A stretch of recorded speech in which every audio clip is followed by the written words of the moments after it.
So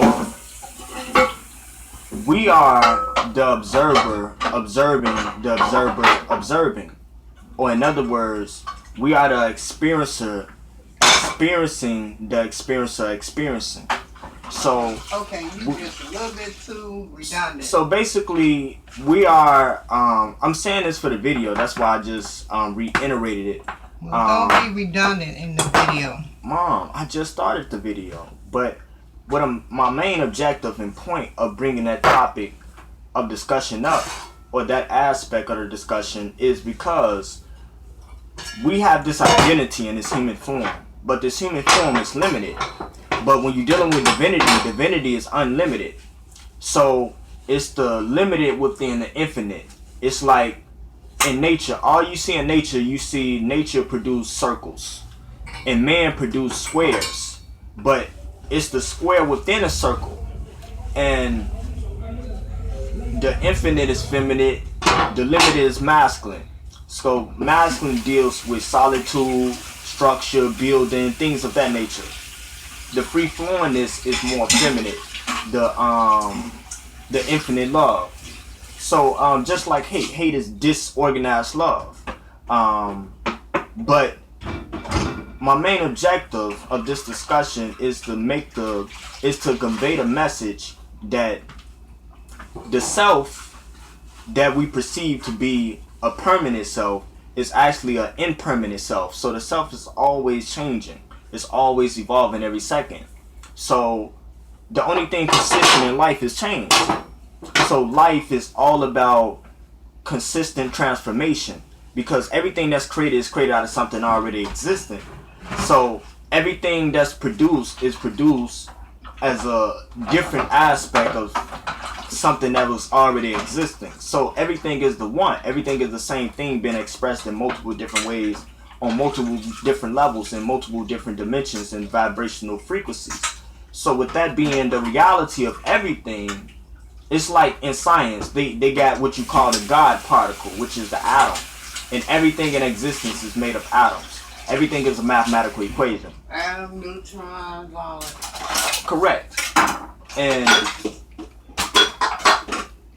with you being such a spiritual woman, as being my mother, I know that you can relate on such a deep level, because me just analyzing, me just self-reflecting, and as I study and as I gain more wisdom and certain things spark within me, I'm being able to share my internal realizations of self in reality to everyone around me.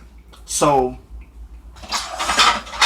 who we are is not definite, because when you're dealing with divinity, we're dealing with something.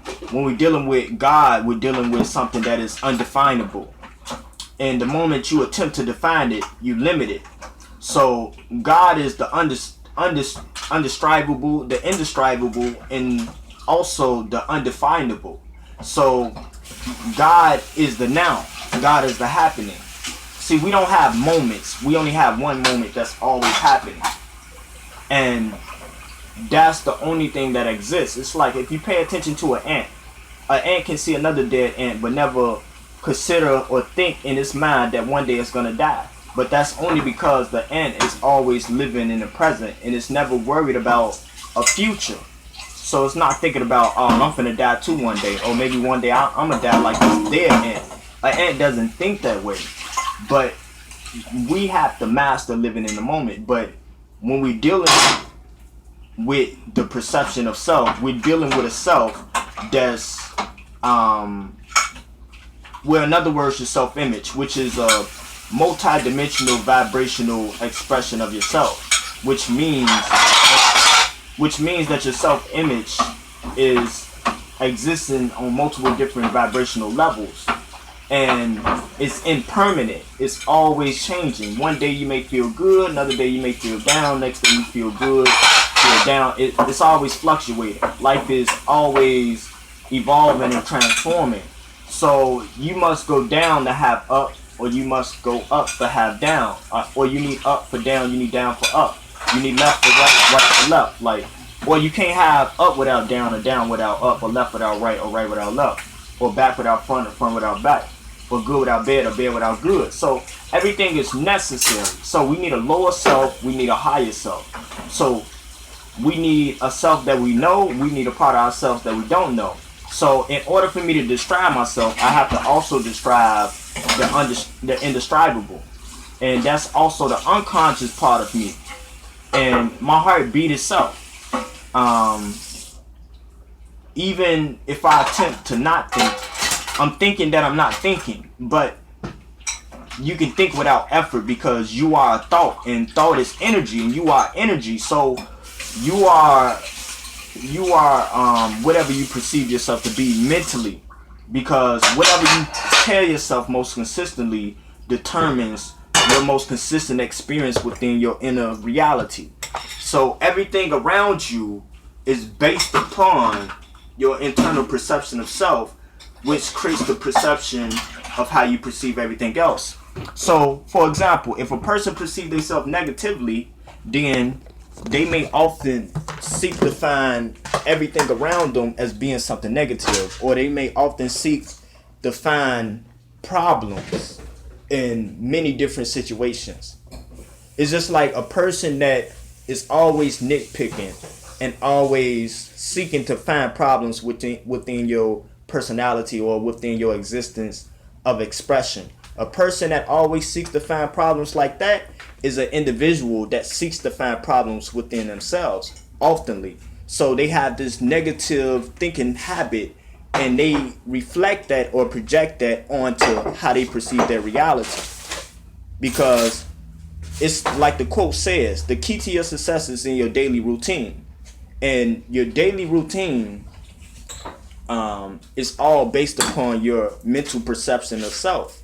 And your mental perception of self determines the amount of success that you achieve in life. It also determines the way you behave, the way you act, the way you react, the way you respond, the way you perform in life on a day-to-day basis. And also the way in which you perceive others reflects how you perceive yourself. So when we treat others with disrespect consistently, that reflects what we are perceiving within ourselves consistently.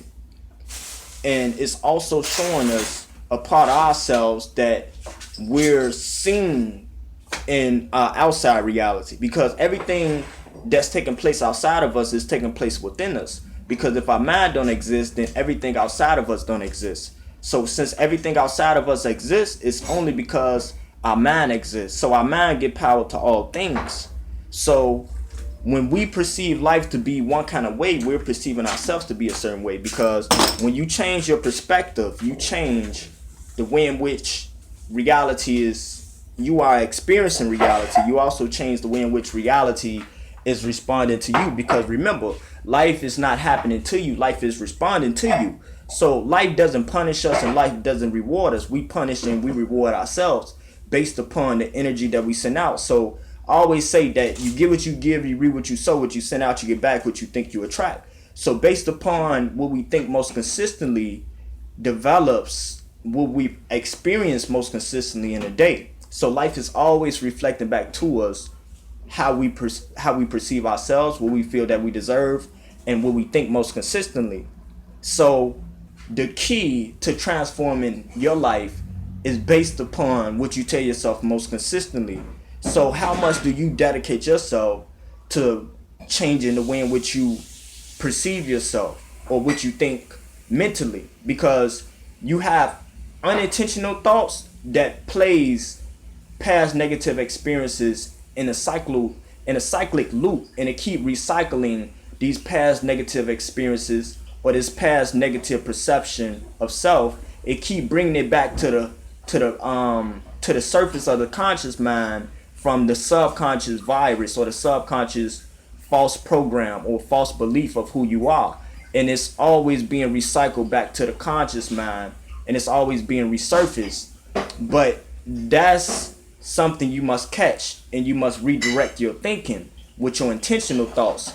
Your voluntary intentional thoughts can redirect your involuntary unintentional thoughts. And that's what you call thought focus.